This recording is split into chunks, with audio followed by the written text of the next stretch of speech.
Bismillahirrahmanirrahim. All right, today I want to talk about people in comparative religion, just the people of different religions and the people of Islam, and how we are to see ourselves.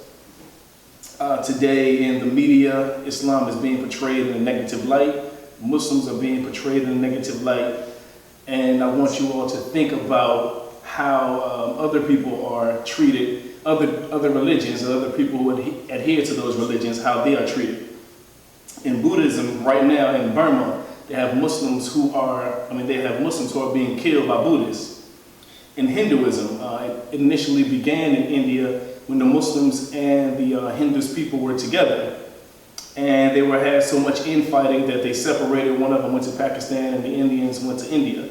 But we don't call those people Buddhist terrorists, or we don't call the issues or conflicts that they have Hindus conflicts or Hindus terrorists. In Israel right now, and from the inception of Israel, the first act of modern day terrorism was the King David Hotel bombing, in which some people who were Zionists, who wanted to establish Israel, bombed a hotel. But they're not called Jewish terrorists. In Christianity right now in a country in Africa, there are Christians who are killing Muslims. There are people in America now who are bombing abortion clinics, who are killing other people, and they are Christians, but they are not called Christian terrorists. As the Imam said, the Ku Klux Klan was initially called the Christian Knight of the Ku Klux Klan, but the media doesn't call it the Christian Knight because they understand the difference between Christianity and what those Ku Klux Klan are teaching. The same with the Westboro Baptist Church. And David Koresh, who himself said he was Jesus, peace and blessings be upon the actual prophet Jesus. And today we have Donald Trump, who is demonizing all of Islam and every Muslim without differentiating between al-Islam and those who are demonized, those who are using al-Islam for their own sake. What I want to reiterate today is al-Islam and our position in al-Islam. Once again, I want you all to realize that al-Islam is the oldest religion, system, way of life there is. The only thing older than al-Islam is Allah. When Allah created the first thing, al-Islam, the state of al-Islam came into existence. The planets, the plants, the moon, the stars, the trees, everything is in a state of al-Islam. And everyone who submits to their will to the will of God is a Muslim. Therefore, the first people in existence, when they submitted their will to the will of God, they were Muslims. The Arabic word for that is Islam. The planets are in a state of al-Islam because they are submitting their will to the will of al-Islam. So when the African spiritualists say that Islam came from African indigenous religions, they are mistaken. Because before the first human beings were those who were monotheistic. They believed in the one true God. Before Jesus, there were people who worshiped the one true God. Therefore, before Jesus Christ and Christianity, there was al-Islam.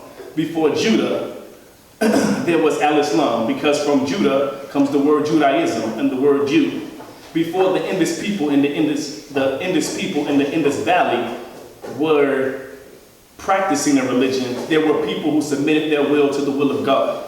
And just as with the Hindus people and their mythology, and the Greeks with their mythology, and the Romans with their mythology, and the Africans with their mythology, what they were initially was monotheism, the belief in one true God, and then they devolved and started believing in separate things, and the attributes of God, they started making them God individually.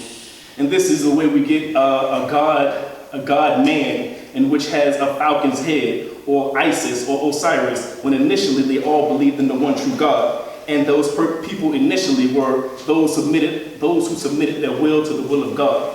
They were Muslims. But today, despite all of the conflict, despite how Islam is being vilified and demonized in the public, al-Islam is still the fastest growing religion in the world. Despite the fact that every day we hear something negative and a negative connotation of al-Islam, Islam is still the fastest growing religion in America, in Europe, and all around the world. In Africa and Asia, Islam is still growing. So why is that? Every day we must realize that Al-Islam is not just a way of life. It is not just a system or a way we follow our religion, but it is also a debt. Deen means a debt. What we have is a debt that we owe to God for giving us our lives. And we follow these 5 pillars. The first pillar being the Shahadatain. We acknowledge the Creator, that there is something beyond us, that before, when the universe is 13.8 billion years old, according to scientists. Therefore, before that, there was something that created all of us, and we should worship and pay homage to that being. And the second being, that we acknowledge the prophets, each and every prophet, from Adam, Jesus, Moses, Abraham, and the last and seal of the prophets being Muhammad. And we acknowledge that God has created him as an example for us to follow. The second pillar being the Salat, which is a 5 times a day, we pray and pay homage to God. It is a remembrance of God and a thanksgiving for the Creator and what he has done for us. It is also a sense of brotherhood and sisterhood as we stand shoulder to shoulder and foot to foot. And it's a way in which that we can be one with others in humanity. And before we do the Salat, we also wash our hands, our face, our feet, as a way of cleaning ourselves before our Maker. And the third being the Zakat. It is a giving of ourselves, because Muslims understand that our lives, our wealth, our homes is nothing but a loan from us, a loan to us from God. Therefore, we should use it to benefit others. Even if we can't afford to give things to others, we still should give of our time. And in Al-Islam, even a smile is considered a charity. The fourth is fasting. It is a self-restraint. It is a means of mind over matter and to control our base selves. It is also a means of empathy for those who are less fortunate than us. And Hajj is a camaraderie that is shared in society unlike any other system. There are 2.5 million people who perform the Hajj each year. There is no other pilgrimage, no other gathering as profound, as prolific as the Hajj. And it is the apex of solidarity and true oneness for all of humanity. And finally, a Muslim understands that this life is a test to us. And every action that we have, every action that we commit, we are held accountable for it. Therefore, every moment that we have is an opportunity to do something righteous or to do something wicked. And a Muslim understands these things, knowing full well that we will be held accountable for all of our actions. Therefore, all of these practices and these beliefs, what they do is they promote and establish a sense of unity, camaraderie, a sense of dismantling a system that dismantles racism, classism, culturalism, a sense of privilege over other people. It also reinforces morals and ethics and self-restraint and willpower. It is a means by which Muslims understand their punctuality, their health and hygiene is established through these practices. There's also a sense of self-evaluation in these practices of Al-Islam, a sense of altruism and a sense of empathy and sympathy for your fellow man. I don't think any atheist or theist person would see any problem with these practices and their methods and what they'll set out to accomplish. They are here to solve the ills of society. Every Muslim should be a philanthropist and a humanitarian. These practices allow us to be that. And what happens when a person pursues philanthropy more fervently? What happens when someone says, I'm going to give more charity, I'm going to fast more, I'm going to think about Allah more? That's why I object to the misnomers that they give us as an extremist, as a radical, as a fundamentalist, or one who practices radical Islam. Radical means that you are deeply rooted in something that is fundamental. A fundamentalist is someone who believes in the fundamentals of that religion. Therefore, the 5 fundamentals, the 5 pillars, are something that every Muslim should be doing. They should be practicing the fundamentals of their religion. But who wants to be a fundamentalist? Who wants to be a moderate Muslim? Who wants to be average? That's what moderate means, that you are average, you're mediocre, you just do the bare minimum. If you go to extremes, or if you want to be a radical in your religion, you would pray more fervently, you would fast more, you would give more in charity, you would not only go to Hajj, you would sponsor other people to go to Hajj. Therefore, a Muslim who is taking his religion seriously and who is extreme in his religion would be nothing more than a mercy and a blessing to humanity, as the Prophet, peace and blessings be upon him, is. Therefore, I think that every Muslim should understand and think about what Allah says about Muslims in the Quran. He says, "You are the best of people, evolved for mankind, enjoining what is right and forbidding what is wrong, and believing in Allah." That's not what I said. It's what God of the universe said. Do we actually believe that we are the best of people? All we have to do is enjoy what is right and forbid what is wrong. When you're with your friends and they want to go out and drink and you say, "I don't drink." When you're with your friends and they are objectifying a woman and you say, "I don't objectify women." When you say, "I'm going to go and I'm going to feed the homeless, I'm going to help the sick," while others are doing whatever trivial things that they are doing, you are being more valuable than the person who does not do those things. It is the Creator who establishes your value and your purpose. He says our purpose is to worship Him. He says it is our purpose to create, to be righteous people. If I created a watch, and that watch only tells the right time twice throughout the day, then it loses its value. A watch that tells the right time throughout the day has more value because it's fulfilling its purpose. And our purpose is to be righteous and righteous people of society. Therefore, a human being, the Prophet, peace and blessings be upon him, Muhammad, was that synchronized watch. And what we are to do, those people who are broken, is to synchronize themselves with that watch that is working perfectly. That's what all of the prophets of God are. They are the perfect watch. They are the example for which to follow. I was in a seminar that was on diversity and inclusion. And in that seminar, they went around the table and they asked us what religion we are. And they said, if you're a Christian, stand out. If you're a Muslim, stand out. If you're Jewish, stand out. And then they asked if you give charity, stand out. They asked if you pray, then step out. They asked if you go to a service on a regular basis, stand out. Then afterwards, they asked people how they felt about that, whether they felt some apprehension about not standing out, not giving charity, and not fasting. And that is because, and the reason I could stand out in each of those instances is because I do nothing but practice al-Islam. It made me a better person. It made me a standout person. It made me amongst those who are the best because I enjoy what is right and I forbid what is wrong. If we only do what Allah tells us to do, we will always shine. We will always stand out above every people in all instances, in all gatherings. That's all I want to say.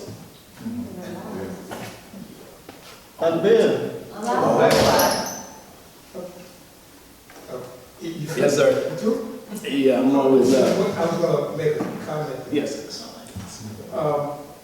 Just like you were saying, the words like fundamentalist and specific. But I think that at some point, Muslims have to go back and take back these words. Based on what you were saying, it just made me think about that, because words that have been sort of hijacked in a negative connotation. For instance, jihad. Man, you tell us about that, you know, anything about jihad, it's all totally negative in the news media. When, you know, we know that it's not, and we know the whole various steps and what's the greatest jihad, those things. And now even the words like student, or the word like, this is the base operation. Those are all negative terms. Because if you say, I'm a student, okay, yeah, that's a good thing. But if you just want to throw a little Arabic in there and say, I'm Taliban. Exactly. Something negative. Exactly. What's your base of operation? This is my base, which is Al-Qaeda. You know, so I'm saying at some point we have to take back those words that have been hijacked, because so many people have got negative connotations, and a lot of that is our Muslim world's fault, because we have done negative things with those words. Understandably. Also, I would say that Muslims call themselves Sunni and Shiite. And if someone asks me if am I a Sunni Muslim, I say, no, I'm a Muslim. I'm a Muslim. I'm a movement. I'm not a Sunni Muslim because I believe in the four caliphs. That doesn't mean I'm a Sunni Muslim. I'm just a Muslim. And in terms of, they even give us terms like Islamists. What is an Islamist? If a racist is someone who believes that their race is better than someone else, and an Islamist is someone who believes that their religion is better than someone else. But that's what all people do. That's how they choose their religion. Obviously, I think Islam is the best. That's why I chose it. So Islamist is not something, I mean, even though they use it in a negative connotation, what it actually means is that you prefer Islam over other religions. With the jihadi, every human being struggles. Therefore, every human being is a jihadi. It just sounds negative. And as you said, we need to take control of these words and give the proper understanding of them. If every person struggles, then they are mujahideen. Every person is, right? But they have used these words to vilify Muslims. So you can't even say I practice jihad, because it sounds like you're saying that I'm a murderer or something, you know? And it's unfortunate, but it's up to Muslims to control that. Now, I have somebody, when you were talking about, you put a twist on extremism, but we know the Quran teaches against extremism. So kind of go into that again with me. Explain what you were really saying. Understandable. What I mean is that if you, like the Prophet, peace and blessings be upon him, prayed throughout the night. Some of us would consider that's beyond the fundamentals, beyond the 5 pillars of Islam. If you were an extremist, I mean that you would pray more fervently. You would give more than 2.5% of your charity. You would fast, you would not only fast, but you would also feed the homeless during the month of Ramadan. You do both of them. If in one instance, you can't feed the homeless, if you can't fast, you feed the homeless. You do both. Or you would sponsor other people to go to the Hajj. That's what I mean by extremists, not that you take your religion to the extreme and you don't have any balance, where you don't pray. You pray only. You don't go to work, you don't have a family life. Obviously, as you said, there is a balance between those things. But if someone were to, the purposes of these 5 pillars were remembrance of God, the oneness and the unisons of these people, of the people themselves, all of those things, if we did that more fervently, it would only make for a better person and a better world. Is there a synonym for extremist? That's what pious?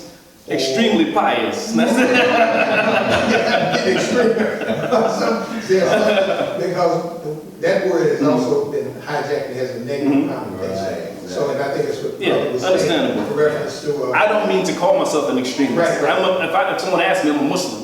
And I'm trying to be the best Muslim I can be. The best Muslim I can be. And we also should think about it in terms of, in the Quran it says we should compete against each other in righteousness. Right? And when other people compete against each other in running fast or jumping high, if I give 10 people food and you give 20 people food, who has really lost? No one. I'm not upset that you gave more people food than I am. Some people may think that's extreme, but that's not what I mean by it. I mean that I try to do as much as I can with as much that I have to be as righteous as I can. Right. Okay. I'm sure. And that's the same way of trying to explain those other terms as well. Exactly. Radical and fundamentalist and extremists and all those things are just misnomers that they place upon Islam or place upon Muslims. And unfortunately, people, even Muslims say them. I've also watched people who are not Muslims at all talking about Al-Islam. I saw on the Bill Maher show, is him and 4 other panelists explaining tenets of Al-Islam, and none of them were Muslim. No. You don't even have to have a scholar, just have somebody who believes in it to at least explain their position. So it's unfortunate that the media portrays us in this way, but if we all were more diligent and fervent in telling others about Al-Islam and practicing it, then I think it'll be a lot easier for us. I kind of noticed that a lot of us don't take care of this because I listen to Rush Limbaugh. He kills me, but I listen to him. I listen to Sean Hannity. He's more terrible than Rush Limbaugh, really.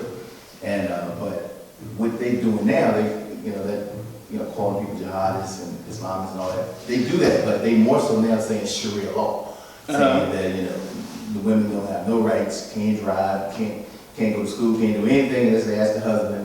If she get raped, you need 4 people to verify it, and there's no such thing as rape in a marriage. You know, that's what he's saying 24/7. He's on for 4 hours, he might say that 30 times in 4 hours and done. You know, so it's a war against, you know, Al-Islam right now, Islamophobia. Absolutely. He's trying to justify Trump's contention of no Muslims be allowed until we find out what's going on, or how to vet them and this, that, and other. Not only that, is I think that it's an effort to make us believe in parts of the Bible, or parts of the Quran, like Jews and Christians believe in parts of the Bible, or certain of them do.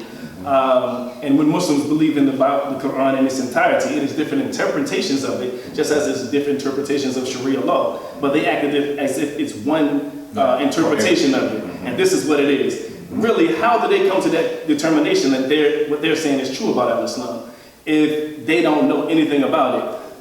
There are people who dispute about the Constitution. I mean, there are amendments to the Constitution. Obviously, it was wrong, right? And there are people who argue over it right now. That's to say that Al-Islam and Sharia law is something that is disputed upon Muslims. So we can't say for sure this is what Muslims think and this is what Muslims are going to do, and they're going to impose it upon you. That's their big scare tactic. Yeah. To me, me used to be into that news. It's so much negative. I watch the headline news to see what it is, but you find sometimes you get very embittered about what's going on around, and just like the cook body email was given, and the last couple of weeks, that we have to understand that these things are going to happen. My mother-in-law, she watches the 700 Club. Yeah. And this guy was really shooting down Islam. And I wanted to say to her, but I said, no, don't say no, just leave. And I guess that was my first point. I mean, a lot of people take care of it. Because when you listen to it, you might hear, okay, say 5 days. 4 days you steam it. On the 5th day, somebody come by and clear all that. And that's a lot coming in, putting a balance to it. And so not only that, is from the negativity, people becoming Muslim, despite the fact that Islam is being so vilified. Just because it's out there, people are trying to research it and find out about it, and they find out what they heard is not actually the truth. No way near it. I think they said women are converted to Islam at a larger rate than men are. And every time you see a Muslim, because what I think also happens is there's like an epiphany. When you say, oh, I thought this was true, and I found out it's not, and then you start delving deeper, and then you find out all of it was not true, and Islam is what is actually true. Yeah. Assalamu alaikum. I just wanted you to speak more to the idea of what you were saying, essentially being an example, because I think we've had this discussion. A lot of people talk about whether we should be apologizing or constantly trying to defend or explain why Islam is not terrorism, as opposed to just being an example for others to see, because I think that speaks a lot more, at least in my experience, to people's understanding, because even though it's the fastest growing religion, there's a lot of people here who don't have that context, because it's geographically specific. So there are people who don't know Muslims, or will say, oh, I didn't know that women could do this, or I see this style of dress, I thought you always had to wear black, or, you know what I mean? I think people have very unclear and random understandings and interpretations. So if we are just living in a way that we adhere to those 5 pillars and trying to be as pious as we can, the people are going to see that more so than us trying to apologize and to explain to other people why this is in Islam. Absolutely. Initially, when I was maybe in my early teens, and I'm in my late teens and my early 20s, I was someone who would be the apologist. And I would not really tell people I was a Muslim. And I realized that that wasn't the proper way to go. The best thing to do was be an example. And when someone says these things about Muslims, they know Ishmael is not like that. So they know for sure that that's not how a Muslim should be. And they come to me all the time. Every person that I work with asks me about, is this how it's supposed to be? What's going on with this? And that's the best way to resolve these issues and resolve people's misunderstandings and the prejudice that are out about Islam. The best way to do it, instead of saying, I apologize, these people are not like us, is be that example, and they know you're not like that. Yes. Can I add to that? Because truly that's correct. But then a lot of people say, well, he's just not like the rest of them. He's a good guy. Yeah. I found the best way to do it is when they say something about the Quran or about what Muslims, be able to quote the Quran. That will, just like they said, like if somebody just blow up just indiscriminately, kids are killed, babies and dogs, everybody. The Quran speaks directly to that. When it says about kill the Jews and Christians wherever you find them, be able to do the whole content of what that meant. I found out that's even better than being an example. An example is without a doubt good. You know, you get good accolades and all that with that. But when you can quote and go against what they're saying, what the TV's saying, everybody else is saying, by quoting what the Quran said and showing what the Quran said, that's it. Because there's only one religion, that's it. There's only one Islam, that's what the Quran said. Not all this other stuff you say. I saw the imam at Virginia Wesleyan about 4 years ago, and he was on a panel with Christians, Jews, and Catholics. Yes, the Imam Farid. And it was, I can't remember who it was on the panel was saying that Al-Islam was, he quoted that verse that you said, I'll slay them wherever you find them, right? And it was someone who was sitting up front. I was raising my hand because what I wanted him to do was actually read it himself. I wanted him to read it, but another person came out and quoted it, because all you have to do is get them to quote the entirety of it. And because every time in the Quran when it mentions violence, it's in self-defense or in defense of those who are oppressed. So you'll expose those people for the lies that they're told or the half-truths that they understand if you ask them to read the content. I was right there at Virginia West. Yeah. Right there. Yes, sir. I just want to say that being retired, I miss being, we all are ambassadors to this deen. And it's so good to be out there, and it's so good that people know you're Muslim. One of the biggest, Allah blessed me the day after 9/11. I was off that day, but I went to the firehouse the next day. There were so many cars in the parking lot, trying to figure out what was going on inside. And they said, here comes Fred, here he comes. And everybody was waiting for me to come in, because people that knew me knew that they had questions for me, like you say, for Quran. Things out of context. I said, let's go here, let's go there. But when people know you and you have a good character, people can shoot down. No, all Muslims are like that. They can dispute with anybody, and people will take up for you. Absolutely. But so your character, and we are ambassadors, like I say. And I miss being around people. But I'm around Muslims now. I don't get around. I don't circulate like I should. But it's good that like you and whoever else is out there and yourself, that's what we have to remember. We're always ambassadors to the deen. Recognizing, though, that there are some out there who have bad intent, and there is no answer that you could give them, no matter how much you quote, no matter how much you do, because what they will do is they will have read something in the Quran. They're trying to do. I feel sometimes when this brother comes in and he talks about on his job, he's trying to tell people and they're challenging him, and it's like, I want to tell them, brother, just stop. Stop. Do what you all said, is live your life. Because if you're trying to quote, that person who's talking to you is not playing checkers, he's playing chess with you. They already know 2 or 3 ayats in there, and if you try to even put it in context, they got something else that if you're not careful, you will fall into it. And I think that's what happens with some of the people that are overseas who are illiterate and can't read, and the only thing they know about the Quran is what their mullah, someone told them, who was told by someone else, and they directed that way. And so they get angry about things because they have a misinterpretation or misunderstanding. Their interpretation is incorrect. And so therefore, they get angry. Even this thing in San Bernardino, I can imagine this guy arguing with this Jewish guy. And this Jewish guy is playing with him. You know, he knows all about the Jewish scripture, and he's quoting better Quran to him than he knows. And at some point, it seems like he's just getting frustrated because he's trying to argue, and his understanding is limited. Because a lot of times, you see, when you look back at it, they were actually real social before they came devout. Right? Oh yeah, that was in the club. She was part of that. And now all of a sudden she becomes devout, and then they go off the deep end somewhere. This is the story we're getting. This is the story we're getting. And the other thing in reference, just talking about local substance, we just talking, I heard someone say something this morning. I really, they were saying they're not worried about what like Trump is saying. They were more concerned with the people who are agreeing with him, talking about that 25, 30%. For me, it doesn't really bother, because that same 25 or 30% that was following George Wallace, that was following Strom Thurmond, whatever his name is, Southwest Thurmond, that followed Pat Buchanan with the Pitchfork Brigade. So that's the same group of hateful people, and they just now have a platform that they can sit on top of.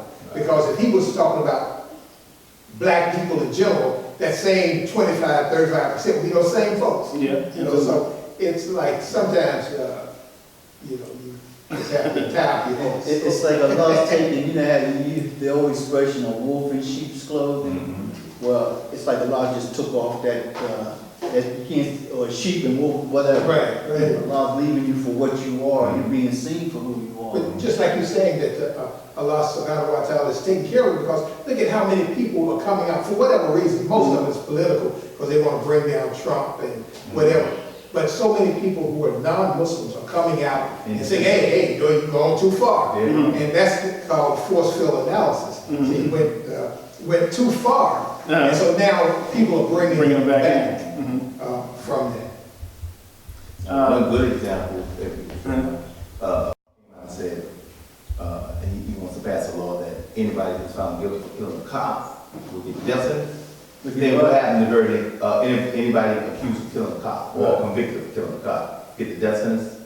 And what happens the next day? This one cop get convicted of raping 36 black women. Yeah, 13. 13. Yeah, 36 or 36 or they already Convicted him of 13. Yeah, 13. So. They kind of, what I was about to say was that it kind of speaks to what she was saying, in that if these people have bigoted views, there's no need to even be apologizing to them anyway. If somebody says that all Muslims are a certain way, if there are almost 2 billion Muslims in the world, then obviously there's a stain on their heart. There's something wrong with them that we won't be able to change anyway.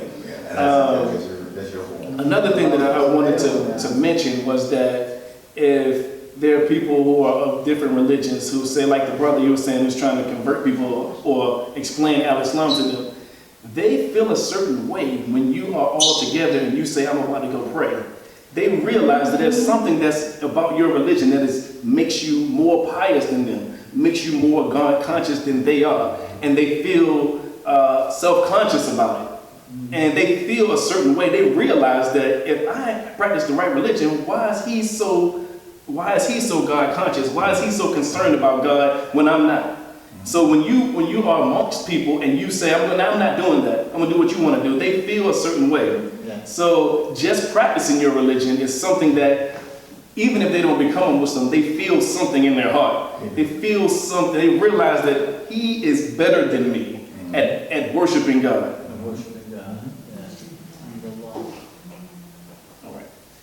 I think that's it. And I'm sorry. No, you go ahead. No, it's just many ways people flip stuff. Like me, looking at the Jews standing in the wedding wall, bouncing their head up. Now I'm thinking, are they praising God, or is that something stupid? You know what I'm saying? I mean, see, that's what I'm saying. Some people look at it like, okay, you just radical. That's when you're going to pray. What are you praying for? You're going to go and pray and that America be blown up, or what? People flip stuff all the time. That's what I'm noticing. Some people are becoming flip masters at flipping stuff. But you still ready. Be the exemplary, because you can't, I mean, a lot of you said that, in your character and everything, that shows out better than anything else. But they're trying to flip that too now. Like you just said, you say that they said that's when they became more radicalized, when she got more into the religion? Right, that's what they were. Yeah, that's what they said. It's a story, that's the way a story is like a story. It's news stories, it's not news facts. Right. You believe half of it and throw away the rest of it, I want to ask the sister, do you get frustrated sometimes with trying to explain it or I tend to be unapologetic. I'm very critical of news coverage. I think that there have been at least 3 accounts of other people saying that there were 3 white armed men. Right. No video cameras. Yeah, and I think the fact that, cameras. I mean, we're still arguing with Bill 7 and 9/11. And I tend to think that we are just led Oh, no doubt. continuously. And so I don't know if I get frustrated. I don't think I get frustrated. I just think that, we have to be vigilant and mindful. And I think sometimes, like, even as Black folk, we apologize to people before we even rectify the wrong. And so there's no accountability. Yeah. And I think these other attacks on the 6-year-old Somali young brother that just got thrown off a building, you know, the other sister that got attacked on the schoolyard, the other 2 sisters that got shot at. Like, I think that we are having this acceleration of incidents. And if we are just so quick to be dismissive or try to or focus on terrorism only if it's somebody Muslim, then, you know, it leaves us. Obviously, they said the person most likely to kill people was a white male. Right. But they have us all afraid of the boogeyman, the Muslim. He is 3 or 4 times more likely to be a white male than a person who practices Al-Islam. Actually, it's high. It's probably, 70% of mass shooters are white males. And I think they said 45 people since 9/11 have been killed by terrorists in America, and 11,000 people have been killed by gun violence. I just saw that this morning. So that's what we should be concerned with, but it's this boogeyman, you know, that we are afraid of, and that's because of the media. But I watch Donald Trump, and I watch these other people, like you said, like Rush Limbaugh. They fuel me to continue to do what I do. They fuel me to explain Islam because they give me an opportunity that I've never had before. People come to me and ask me stuff who never did before. And that's, we should use that against them because, as the Quran said, Al-Islam will prevail no matter whether disbelievers like it or not. So they're only helping us. This all is in the plan of Allah, and everything they do will ultimately backfire on them. So I just look at it as an opportunity. That's my point I was making. In addition to your character, which you do, you were saying how influential that is, but also knowing it too, being able to dispel what they're saying, like go right straight to the Quran. Look, go there, and find out exactly what's going on. Absolutely. Exactly. Yes. Well, what you were saying about, like, when you like show your moral character and it amazes people and all that, I just want to give an example. Like, all the time, my friends would like ask me something about my religion. Like, they'd ask me something like, so do you guys really pray 5 times a day, or do you guys really fast during Ramadan and all that, and fast for 30 days? And I told them, yeah. And they're absolutely amazed and astonished. And I can tell that, like you said, they feel some type of way. Like here I am doing this with my religion, but then he's fasting and praying 5 times a day all the time and all that stuff, and they like think it's absolutely amazing. I mean, they have told me specifically, I do the same jobs that they do, but I do it without eating throughout the whole day, and it's 100 degrees outside. I don't eat or drink, and they are amazed just by the conviction that I have, and I know they feel a certain way about it. Is people who are of Christian faith and other faiths who say something to me about it, and they are marveled themselves, like, how does he do it, or why does he do it? And it is because of my understanding and belief in God. It's my understanding that this world is a test, and that we have to be vigilant, and we have to do what's right as much as possible. And it's not a religion. Islam is a religion, a do something religion. It's not a religion where you just believe. It's always believe and do righteous deeds. Therefore, whenever people say that they're Muslim but they don't practice, it's always strange to me, like, how is that possible? If you really believe, you would do something. The reason you turn a doorknob is because you believe it will open. So if you believe in Allah and you believe in the Quran, you should be doing something according to what he told you to do. Assalamu alaikum. Sister had said something one time, and it's the way I feel. Sometimes some Muslims just go through life lackadaisical, but this is such a blessing that God wanted you and you and you and you and me and to be Muslim. We live in a country that everybody's Christian, but we're the oddball. But isn't that a blessing? And I remember I came back from the Hajj and I was in tears one day. I just looked at all the people around me. I parked at a busy intersection in Philadelphia, and all the brothers coming and going. And I'm thinking, wow. And how many Muslims it's just like, why me? That's like when I saw the Kaaba, I'm thinking, why me? This is such a blessing that Allah opens up your heart to this thing. It's just like, to me, it's just like no doubts about anything. Everything is like, when I was searching for religion and everything, well, you know, Christian, you know, on Sunday you do this. How about the rest of the week? This fills my life up. You know, every day of the week, I'm filled up. So, alhamdulillah for being Absolutely, absolutely. I think that's all I had to say. Anybody, any other questions? All right. Assalamu alaikum. I'm always ready to testify. testify.